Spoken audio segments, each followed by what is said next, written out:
अस्सलामुअलैकुम। कैसे हैं आप सब? उम्मीद है कि आप सब खैरियत से होंगे और आपकी खैरियत में एक मतलब चाहती हूँ। मैं भी आपकी दुआओं से बिल्कुल ठीक ठाक हूँ। हमने आपको बहुत सी मॉरल स्टोरीज सुनाई हैं। आज हम जो आपको एक मॉरल स्टोरी सुनाने जा रहे हैं उसका नाम है जादुई चक्की। तो चलिए आइए बगैर टाइम ज़ाया किए कहानी शुरू करते हैं। किसी गाँव में दो भाई रहा करते थे। उनमें से एक भाई बहुत अमीर और दूसरा बहुत गरीब था। जब उनके बाप का इंतकाल हुआ तो उसने अपनी तमाम जायदाद दोनों बेटों में बराबर की तकसीम कर दी। लेकिन बड़े भाई के दिल में चूँकि बेईमानी आ गई थी, इसलिए उसने उस जायदाद में से अपने भाई को एक फूटी कौड़ी भी ना दी, और बजाय इसके कि वो उसकी मदद करता और उसने उसके बदले में जो जायदाद उसको दी गई थी उस जायदाद में से भी उसको उसका हिस्सा नहीं दिया। उसने अपने भाई को एक फूटी कौड़ी भी ना दी, जिसकी वजह से उसका भाई जो है वो गुर्बत की दलदल में फंस कर रह गया था। अब ऐसा हुआ कि दिवाली का मौसम आया और दिवाली में हर तरफ लोग जो है वो रंग बिरंगे पकवान पकाने लगे और खुशियाँ मनाने लगे। कोई पटाखे फोड़ रहा है, कोई कुछ कर रहा है। गर्ज ये कि हर एक अपनी इस्तिताअत के मुताबिक जो है वो इस त्यौहार को मना रहा था। और इधर छोटे भाई के बीवी बच्चे जो हैं वो भूख से बेकरार थे और बच्चे जो है वो भूख से बिलबिला रहे थे। वो अपने भाई से मदद मांगने के लिए जाता है। कहता है कि भाई मेरी मदद कर दो खुदा के वास्ते, और आप जो हैं वो मेरी मदद कर दें, और मैं जो हूँ वो बहुत मुआशी तौर पे बहुत ज़्यादा कमज़ोर हो गया हूँ और मुझे कोई मेहनत का काम भी नहीं मिल रहा कि जिससे मैं मेहनत मजदूरी करके अपने बच्चों के लिए कुछ लेकर आ सकूं कि वो इस त्यौहार को अपने तौर पे मना सकें। उसका भाई कहता है कि जाओ जाओ अपना काम करो, मैं क्या तुम्हें ही देता रहूँगा, सारी ज़िंदगी का मैंने ठेका नहीं लिया हुआ, जाओ तुम यहाँ से।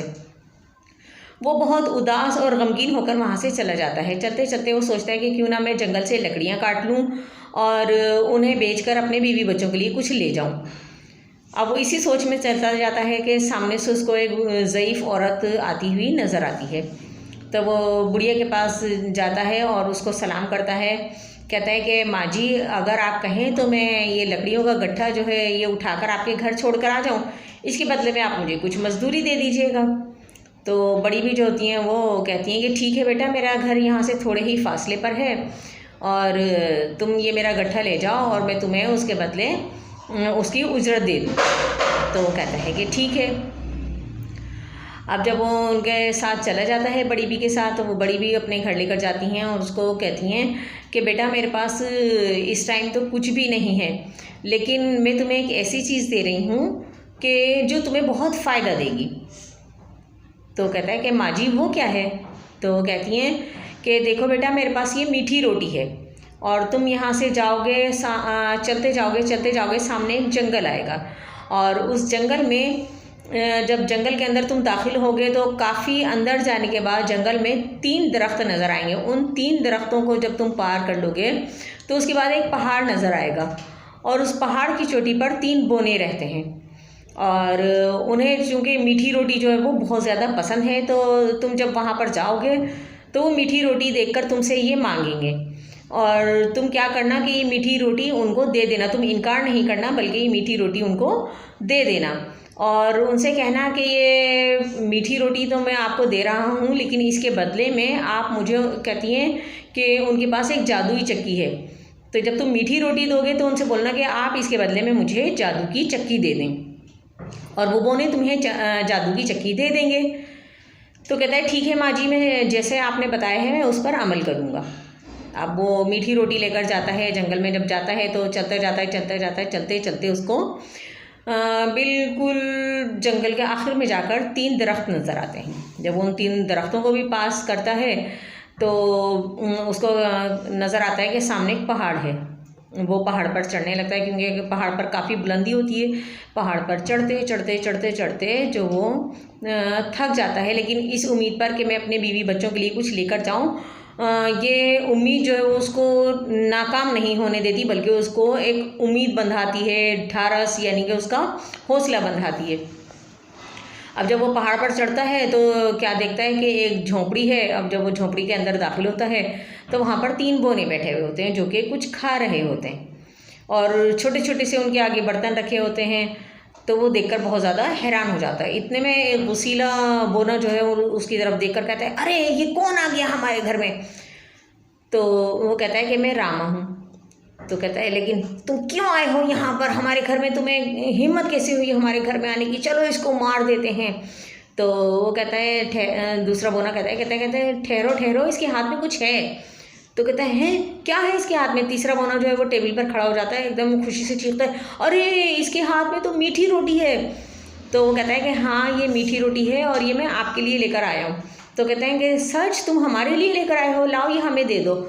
तो और इसके बदले में तुम जो मांगोगे वो हम तुम्हें दे देंगे। तो कहते हैं कि मैं आपसे जो भी मांगूंगा आप मुझे दे देंगे।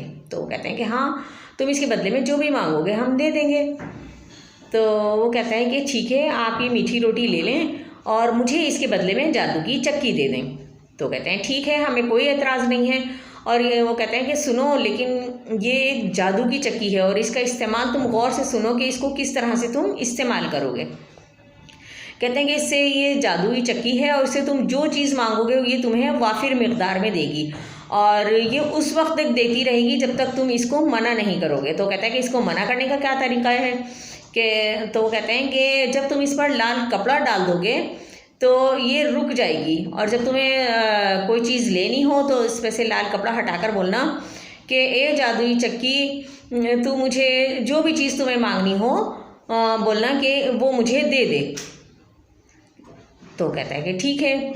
अब भाई वो उस चक्की को लेकर अपने घर पर चला जाता है। अब वो देखता है जाता है, देखकर उसको बहुत ज़्यादा दुख होता है कि उसका बच्चा जो है वो रोते रोते उसके बच्चे जो हैं वो रोते रोते सो गए होते हैं और उसकी बीवी जाग रही होती। कहती है कि आप कहाँ चले गए थे, इतनी देर हो गई थी।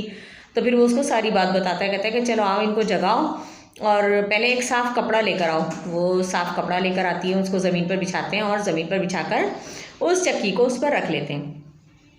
अब वो सबसे पहले कहता है, चक्की चक्की चावल निकाल। चक्की जो है वो घूमना शुरू होती है और उसके अंदर से चावल निकलना शुरू हो जाते हैं। अब वो देखते हैं कि हाँ भाई ये चावल जो है वो काफ़ी हो गए हैं, तो उसको चक्की को रुकने का हुक्म दे देता है। उस पर लाल कपड़ा डाल देते हैं। अब जब वो लाल कपड़ा डाल देते हैं तो चक्की जो है वो रुक जाती है, काम करना बंद कर देती है। उसके बाद फिर उस पर से लाल कपड़ा हटाते हैं और कहते हैं कि चक्की चक्की दाल निकाल। अब भाई चक्की जो होती है वो दाल निकालने लग जाती है। अब जब दाल निकलती है तो इसी तरह फिर वो से थोड़े से नमक, आटा और चावल, चीनी और मतलब जैसे अपनी ज़रूरत की जो अशियाएँ खुर्दनोश होती हैं वो उससे मांगते हैं और चक्की जो है वो जितना वो मांगते हैं उनको उतना ही दे देती है। अब वो जब अपनी ज़रूरत की चीज़ें उनको हासिल हो जाती हैं तो उस चक्की को ढककर एक कोने में रख देते हैं। अब वो लोग दोनों मियाँ बीवी जो है वो उसकी बीवी खाना पकाती है, दोनों मियाँ बीवी खाते हैं, अपने बच्चों को भी खिलाते हैं और फिर अपने अल्लाह ताला का शुक्र अदा करके सो जाते हैं। अब जब वो सो जाते हैं दूसरे दिन सुबह उठ के जो बाकी चीज़ें बची हुई होती हैं जैसे मसाले वगैरह वो सब जाकर वो बाज़ार में बेच कर आ जाता है। उससे उनको काफ़ी मुनाफा होता है और फिर वो अपने घर की ज़रूरत की चीज़ें लेकर आ जाता है। अब क्या करता है कि उसके जहन में एक प्लान आता है कि क्यों ना मैं इसे चक्की के ज़रिए मतलब से मसाले और घरेलू इस्तेमाल की जो चीज़ें हैं वो निकलवाऊँ और उनको ले जाकर बाज़ार में फ़रोख्त कर दूँ। अब वो यही करते हैं कि भाई बाज़ार में ले जाकर ताज़ा ज़ाहिर बिल्कुल फ्रेश चीज़ें होती हैं वो ले जाकर बाज़ार में फ़रोख्त कर देते हैं और जब चक्की से उनका काम ख़त्म हो जाता है चक्की को लाल कपड़े से ढक कर रख देते हैं। अब इस तरह क्या होता है कि उनके घरेलू हालात जो हैं वो तेज़ी से तब्दील होने लग जाते हैं और झोंपड़ी की जगह वो अपना एक अच्छा सा खूबसूरत सा घर बनवा लेते हैं। घर में नौकर चाकर, ज़रूरत की अशियाएँ, खुर्दनोश और मतलब जैसे जो आराइशी अशिया होती हैं वो भी, और दौलत की गर्ज ये कि रेल पेल हो जाती है। अब जब उसका भाई होता है वो बहुत ज़्यादा देखकर, बड़ा भाई बहुत ज़्यादा जेलिस होता है। वो कहता है कि आखिर इसके पास अचानक इतना पैसा कहाँ से आ गया कि भाई इसके तो हालात ही बदल गए हैं। अब वो सोचता है, कहता है तो उसकी बीवी कहती है, हाँ अरे अजी तुम सुनते हो, जाकर देखो तो सही उसके घर में आखिर इतना पैसा कैसे आ गया। कहते हैं हाँ मुझे इसका भेद लगाना पड़ेगा। अब वो क्या करते हैं कि अपने भाई के घर में छुप कर बैठ जाता है और वो जब वो देखता है तो कहता है कि अच्छा ये बात है। और वो सारा राज जान लेता है कि वो चक्की के ज़रिए तमाम चीज़ें जो वो ज़रूरत की होती हैं वो हासिल करते हैं और फिर उनको ले जाकर बाज़ार में फ़रोख्त कर देते हैं। तो कहता है ठीक है। अब वो रात होने का इंतज़ार करता है। जब रात हो जाती है तो क्या होता है कि उसका बड़ा भाई जो होता है, उसके जब सब घर वाले सो जाते हैं तो उसका बड़ा भाई उसके घर से चक्की लेकर, चक्की यानी कि चुरा कर चला जाता है। अब जब वो चक्की चुरा कर लेकर जाता है तो अपनी बीवी से कहता है कि बस है ना जल्दी जल्दी चलो तुम लोग, बस जो ज़रूरत की चीज़ें हैं बस वो लो और है ना क्या कहते हैं बस यहाँ से चलो, हमें अभी फ़ौरन ये गाँव छोड़कर जाना है। तो कहती है अरे जी सुनते हो क्या, ये इतनी सारी चीज़ें हम छोड़कर चले जाएंगे, इतना बड़ा घर हमारा, नौकर चाकर और सारा गल्ला सारा सामान भरा हुआ है, हम ये सब चीज़ें छोड़कर चले जाएंगे। तो कहते हैं हाँ हाँ तुम इसकी परवाह नहीं करो, और अब हमारे पास जादू की चक्की है, तुम जो कहोगी हम इसे जो मांगेंगे वो ये हमें देगी। तो कहते हैं अच्छा ठीक है। अब वो उसने ना पहले ही एक कश्ती ख़रीद कर रखी हुई होती है, कश्ती में वो लोग जाते हैं और जब बीच दरिया में पहुँचते हैं, जब समंदर के रास्ते वो दूसरे गांव जाने के लिए जब वो बीच रास्ते में पहुंचते हैं तो उसका बड़ा भाई कहता है कि चक्की चक्की, अपनी बीवी को दिखाने के लिए कहता है कि चक्की चक्की नमक निकाल। अब चक्की जो होती है वो जादू से घूमने लग जाती है और उसके अंदर से नमक निकलना शुरू हो जाता है। अब जब वो नमक निकलना शुरू हो जाता है तो उसको ज़ाहिर है उस चक्की को रोकने का तरीका तो मालूम ही नहीं होता। तब क्या होता है कि आहिस्ता आहिस्ता आहिस्ता पूरी कश्ती में जो है वो नमक ही नमक फैल जाता है और नमक के वज़न की वजह से कश्ती जो है वो डूबने लग जाती है। अब वो लोग अपने बचाव के लिए बहुत कोशिश करते हैं, चीखते हैं चिल्लाते हैं, लेकिन क्या होता है कि चक्की चलती रहती है और नमक निकलते रहता है, जिसके वज़न की वजह से, बोझ की वजह से कश्ती जो होती है वो समंदर में डूब जाती है। तो इसीलिए कहते हैं कि वो कश्ती डूब जाती है और कहते हैं कि वो चक्की जो है वो आज भी चल रही है, कि जिसकी वजह से समंदर का पानी नमकीन होता है, यानी कि बहुत ज़्यादा कड़वा होता है, यानी कि वो चक्की अभी तक चल रही है जिसकी वजह से समंदर का पानी नमकीन से कड़वा हो गया है। तो उम्मीद है कि आपको आज की कहानी पसंद आई होगी। आपने देखा कि बड़े भाई ने किस तरह लालच करी और उसको लालच का सिला ये मिला कि वो अपने बीवी बच्चों समेत और उसी चक्की समेत जिसको उसने जादू की चक्की को धोखे से लिया था, अपने भाई से हासिल किया था, वो चक्की उसके भी काम नहीं आई, बल्कि वो उस चक्की समेत ही डूबकर मर गया। तो इसीलिए कहते हैं कि हमें कभी भी लालच नहीं करनी चाहिए और लालच बुरी बला है। उम्मीद है कि आज की कहानी आपको पसंद आई होगी। मिलते हैं फिर किसी नए टॉपिक के साथ, और तब तक के लिए मुझे दीजिए इजाज़त। अपना और अपने प्यारों का ढेर सारा ख्याल रखिएगा। मिलते हैं फिर किसी नई नेक्स्ट वीडियो में नए टॉपिक के साथ। अल्लाह हाफिज़।